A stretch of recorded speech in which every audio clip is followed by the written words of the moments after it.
Elle n'a rien vu venir.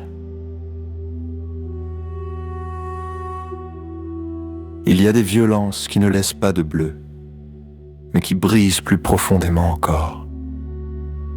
C'est l'histoire de Marlène, une femme simple, courageuse, mère d'un petit garçon de 8 ans, Matteo.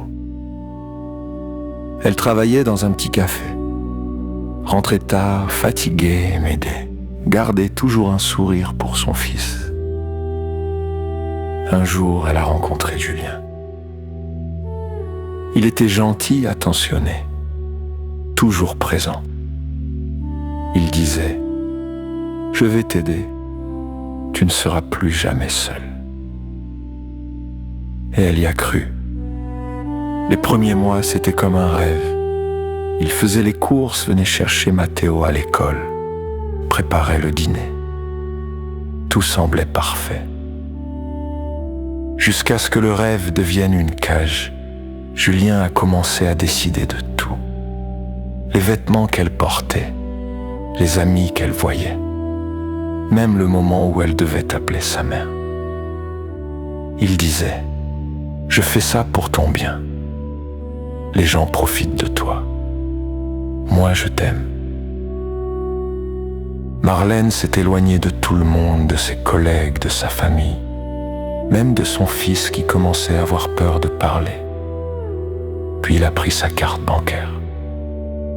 Il gérait pour l'aider. En quelques mois, elle n'avait plus rien. Un soir, Matteo a demandé doucement « Maman, pourquoi tu pleures quand il te parle ?» Cette phrase a tout réveillé. Marlène a compris qu'elle ne vivait plus.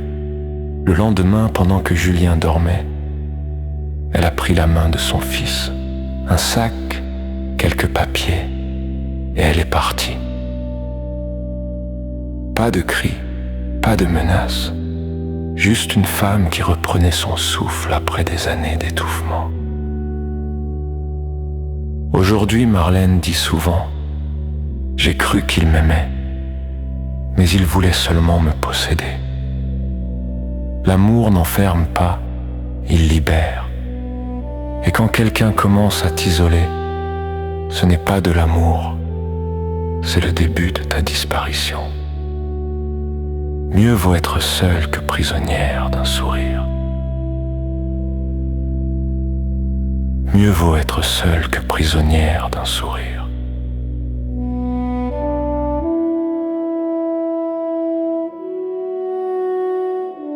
Merci d'avoir été avec nous. Chaque jour, une histoire, une vérité. Narom Fouamt, la vérité dans la lumière.